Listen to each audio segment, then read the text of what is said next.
Hey guys, welcome back. We're going to just start right off into this theater battle. This is a co-commentary between me and Atfrez. Hey everybody. Michaela's going to start off with the move that she just got the ability to use here. This move is Tempest Break, and it is right, left, up, up, up. Come on, Michaela, you can go ahead and press start anytime. Anytime, Michaela. Thank you. There we go. Now, as for the enemy we're facing, pardon me. As for the enemy we're facing here, this is the Thunder Theater. This is an absorbable Saru, with a spell and all that. He's got a pretty good attack capability, not very much HP apparently. His spell, though, this is me not so much talking about the enemy as it is about strategy. His spell is very good for quite a while in the game when you level it up to 9, because it can take out certain enemies like that. And not only will it take them out, this is an area effect Saru that uses an attack that, as long as the enemies are close to it, Theater's attack will hit them on both sides of whatever Saru you choose for him to hit. Exactly. This is a blue Pura, just another variation of the others. No big deal. Just a little bit stronger, a little bit more HP. Really nothing to worry about. Give them all you got. Michaela's a little low on the... oh, and this one does have a little, like you said, a little extra defense. You know, give it all you got. Go into this one full bore, because blue Pura can mess you up. And pretty quickly, because you got to remember, Michaela's only level 2 and no defense. She has no equipment whatsoever.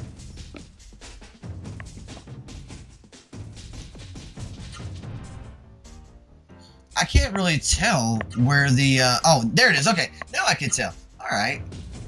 With all of the moves done, we can discuss strategy. I mentioned it in the last video, but my good English.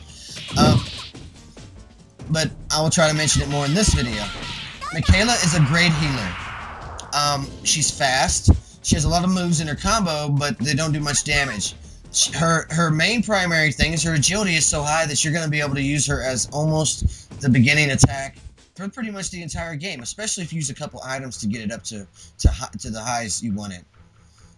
Also, in this area, do not worry about using any mushrooms, any healing berries, any healing shrooms, or anything. You've got a very good partner that's going to help you as soon as this battle's over. Your wolf's going to start helping you out after you get through this little mountain area. Now, earlier we were talking about healing shrooms. This one here, this one's a hurting shroom. Yes, very hurting. Be careful with this hurting shroom. Yes, the enemy's name, obviously, as you can see, is Mushroom. He's your basic run-of-the-mill enemy. He runs up to you. He is quick. That is one thing you got to be careful for with these guys. They are quick. They have that running kick move, which can do a little bit of damage if you're not spirited. But again, like all others, hit him hard and get him done. Yes, I did take a lot of battle damage from this fight. The mushroom is a very tough enemy. It's deceptively fast and hits low and gets under the guard. We're going to go ahead and use the healing shroom here. This is why I picked up 2. They heal you for 200 hit points, which is excellent for this situation. I didn't have to. I could have just walked in here and everything would have been fine, because as soon as Tara saw I was hurt, she'd have healed me.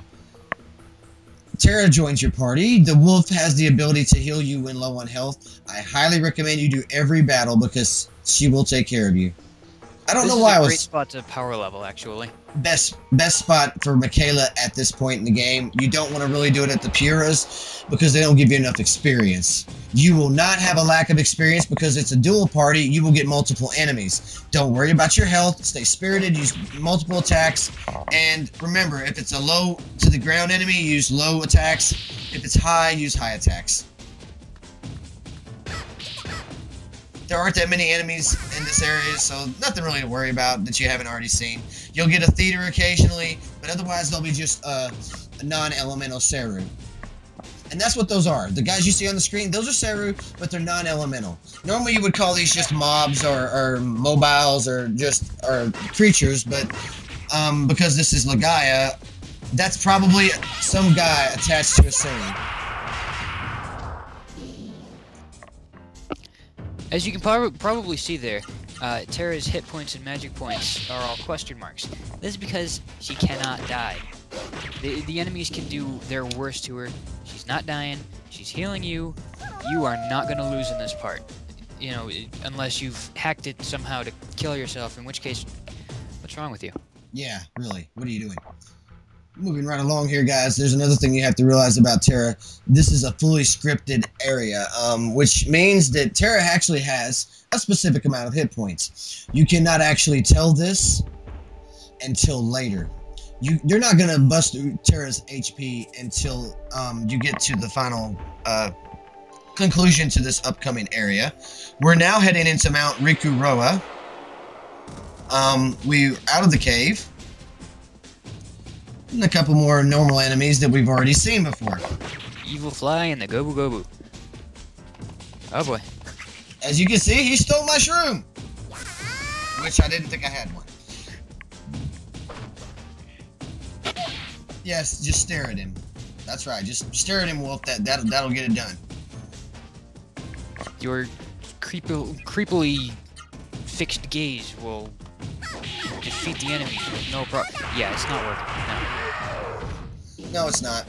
We recovered the lost stealing shroom, which we actually didn't have one. I thought I used the last one in the last battle, but whatever. Michaela is... Oh, another thing. Do not run. Like I said, do not run from battles. I'm not going to do a lot of leveling at all. With Michaela, I'm just running through. And it's not because I can't or because I can. It's actually just to make the videos a little shorter, to try to get through these opening areas as quick as possible, to get you into the meat of the game and to show you the strategies that might help you win, might help you discover your own ways of doing things, and kind of give you an overall experience for the game as well. We're not going to concentrate primarily on the plot. Congratulations, Michaela, number 3, I believe. It's not that we're not.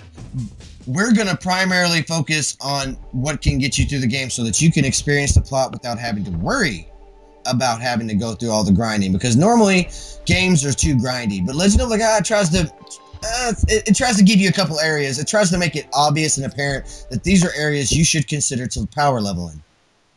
Now, something I should mention is on the world map there, just before entering Mount Rikuroa, there is a little path to the right. Now, in that path to the right, you'll get a small, quick scene with Terra explaining what's in that valley just beyond the mountains. And there's also a treasure chest where you can pick up a nail glove. It's a great weapon for Noah. Will, I don't know if you actually knew about it. I did not. Thank you. You should always check it out. That's probably something I have never done. That's okay. There's one on all 4 sides of the of that little valley there. Okay. Well, not all 4 sides. There's 4 inlets, I should say. Yeah. Yeah, 4 little. Okay. Oh, she just beat him down. Oh, there's just nothing left. Oh. Wind not doing cutter. much up here. Oh. Not doing much up here. The now no longer around enemy, that was the moldy worm, I believe. Is that his name? Something like that. Yeah. It's slow, it's ineffective, it's another one of those why are we even here kind of enemies. Remember the green slimes? Kind of like him. Just beat him down. Get him done. And this one here, the pump bat. Pump is short for pumpkin, obviously. This is the pumpkin bat. He's got kind of a high attack, normal HP. The wind cutter move you saw, just, again, hit him high, hit him hard, get him done. Like that, actually. I don't know why they added the... They could have just made him say... And it would have sounded more wolfy, but whatever. That gotta be the JRPG element of this game. It's a Japanese wolf, of course he's gonna sound different. Yeah, he's gotta sound like... mythical and whatever. We're gonna go ahead and save here, even though we don't have to. We aren't stopping. This is just me saving to be smart and safe. I recommend that at every save point you do save. Well, the reason should be obvious. So I'm not even going to mention it. Save at every save point, because this game is an older game where it doesn't do autosave. You have to do everything manually. Oh, watch out.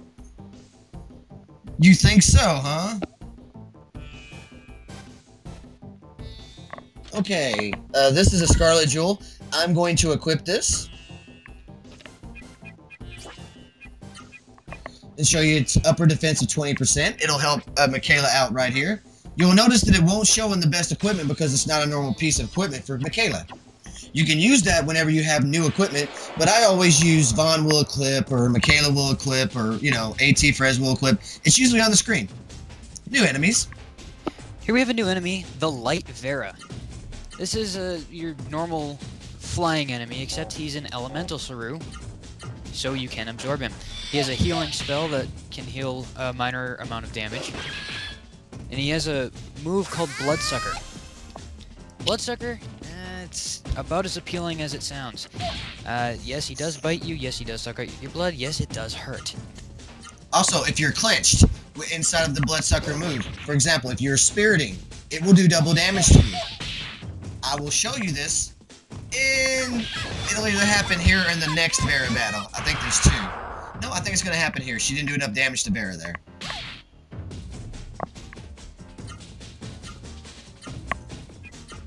Yeah, I wanted to get that pump bat out of there. Didn't work out at all. And if you notice, the wolf isn't really, like I said, your primary attacker. God, that was so little. Oh my god, all she did was love tapping. I'm lucky that Vera didn't use Bloodsucker there. And glad that Windcutter got used there. And glad that Heal got used there. I know. Ooh, I sound like an idiot. But notice, the damage isn't going to be as much. See? 58 damage. The last one was 90-something, and it was because she was spirited. And you're going to see this done twice as soon as I get Michaela another level here. We're going to go ahead and take this Vera out right now. No more playing games with it. Also, notice, watch the damage. 25. Notice, I was not spirited like I was the last round when it did 52. Thereby showing you guys that if you don't spirit while fighting Vera, you will not get hurt as bad.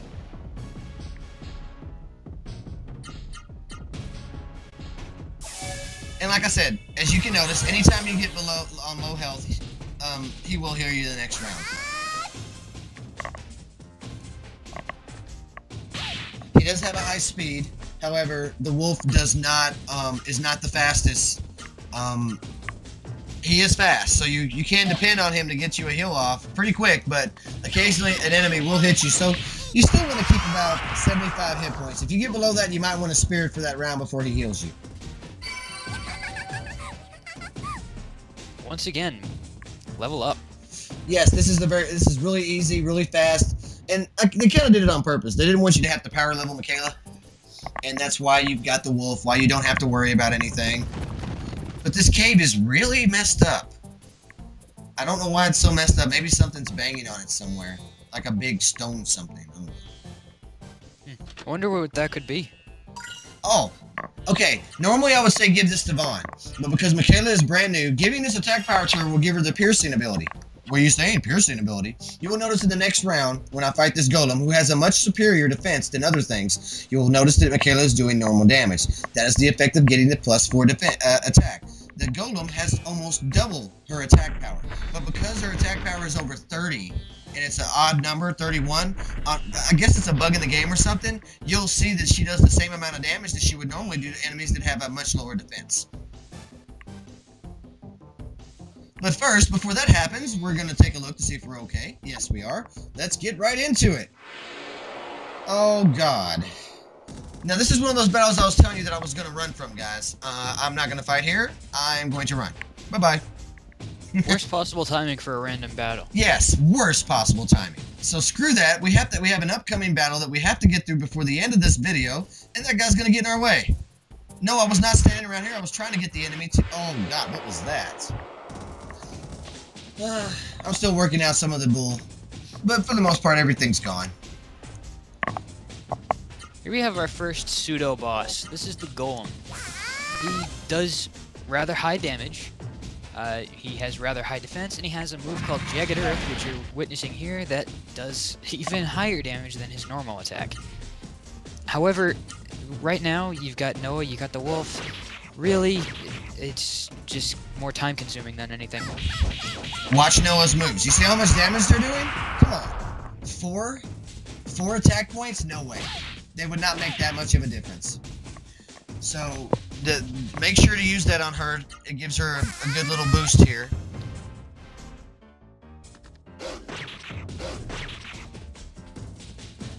we just hit the 15-minute mark.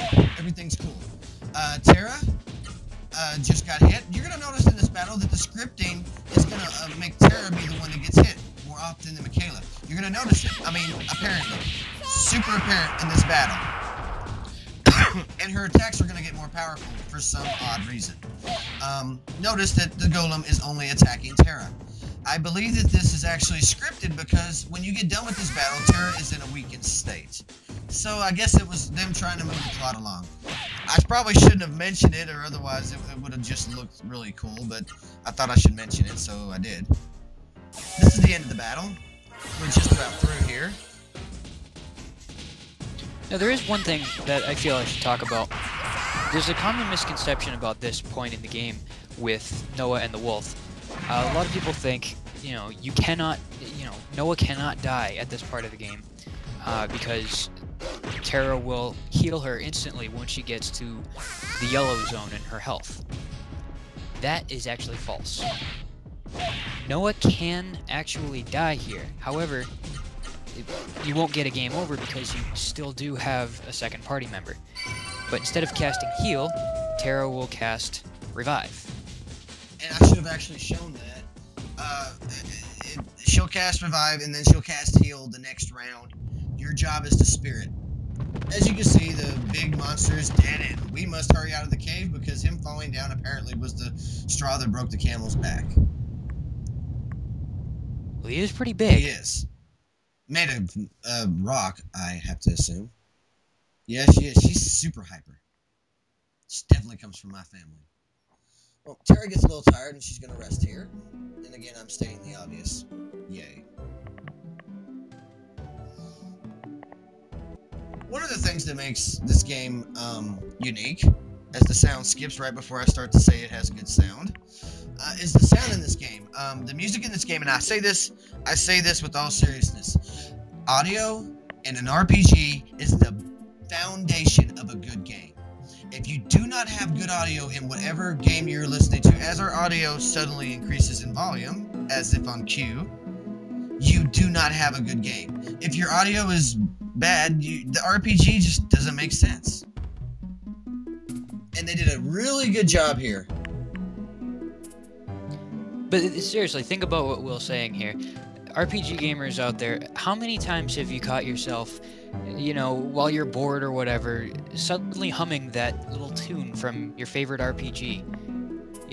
How many times have you caught yourself humming Eris's theme? Or the Final Fantasy Crystal theme, or that as well. Or Cloud's theme, or whatever game you might love that's the JRPG or the RPG that was released in America that you like. It's the foundation. It's the first point. And Legend of Legaia has that foundation. It is almost actually a project example of how to build a good RPG upon decent foundations. That is why I brought you here to this mountain, folks. So I can tell you that. The part that we talked over, which was actually kind of important. Yes. Terra basically to sum it up, the wolf is getting old, and Terra is actually a Saru attached to the head of the wolf, and if the wolf dies, Terra will die with it. So the whole point of this is to get to the top of the mountain so that we can get to the Genesis tree, because that's the Genesis tree that Terra came from. No, we're not going to see a battle. No. I am not tangling with them bitches. We're out of here. It's getting really close to 30-second mark left in the video here. We're getting to the top of this mountain so that Terra can detach herself from the wolf before the wolf dies and attach herself to Michaela, because Michaela was too young when Terra was actually turned into a human. So her master had came, but she was too young. So, thanks for watching Legend of Legaia with me and Atfrez. At, take us out. Thanks, and see you later.